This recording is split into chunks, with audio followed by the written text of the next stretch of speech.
IsReal News. These are the morning headlines for Sunday, April 5th.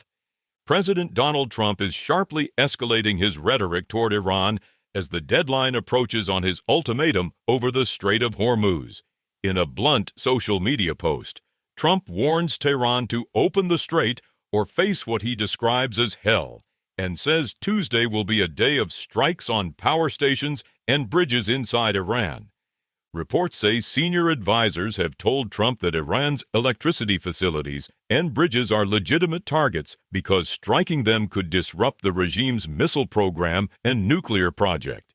But legal experts in the United States are warning that attacks on civilian infrastructure could pose serious legal problems, especially if water and desalination facilities are also targeted. The threat is also alarming U.S. allies in the Gulf, who fear an attack on Iranian infrastructure could trigger retaliation against their own energy facilities.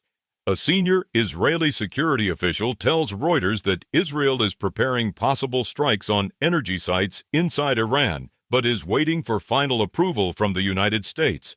Trump also tells Israel's Channel 12 that a deal with Iran could still be reached by Tuesday, but he says that if no agreement is secured by then, the United States will act militarily and, in his words, blow everything up there. The president also highlights close U.S.-Israel coordination, saying Israel assisted in the rescue of an American aircrew member inside Iran, though he says the mission was mostly American. Trump describes the partnership as working like a big brother and a little brother. That rescue is now being described as one of the boldest operations in recent U.S. military history. After nearly 2 days behind enemy lines in Iran, the navigator of a downed F-15E is rescued in what U.S. officials call a daring Special Forces mission. According to multiple reports, the airman had been evading capture in mountainous terrain, using survival training and emergency signals while Iranian forces searched for him. U.S. officials say the CIA conducted a deception operation to confuse Iranian forces, while drones, aircraft, helicopters, cyber capabilities, and special operations troops were all used in the mission. Trump says the rescued officer is safe and says this marks the first time in U.S. military history that 2 American aviators have been rescued separately from deep inside enemy territory. He says the operation shows the United States has overwhelming control of Iranian airspace. In the same interview, Trump says the U.S. earlier tried to arm anti-regime protesters in Iran through Kurdish militias, but claims the weapons never reached the demonstrators because the Kurds kept them. In another development, satellite imaging firm Planet Labs says it is indefinitely withholding war-related imagery from Iran and the broader conflict zone at the request of the U.S. government.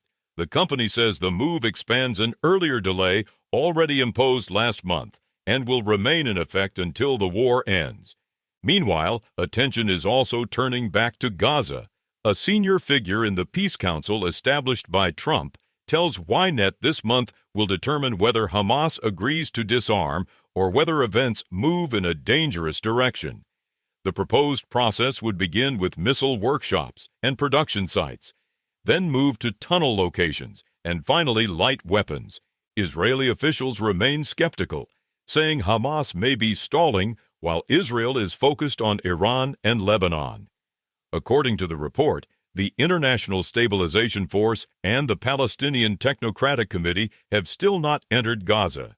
Inside Israel, Justice Minister Yariv Levin is calling on the government to ignore a high court ruling that allowed larger anti-war protests than home front command restrictions currently permit. Levin says the cabinet must act to protect public safety and enforce the military's limits on public gatherings. And in sports, Israeli basketball legend Tal Brody is being inducted into the Basketball Hall of Fame in Springfield, Massachusetts. Brody led Maccabi Tel Aviv to its first European championship, won 10 Israeli league titles and 6 state cups, and is remembered as one of the greatest figures in Israeli sports history. Those are the latest headlines from IsReal News.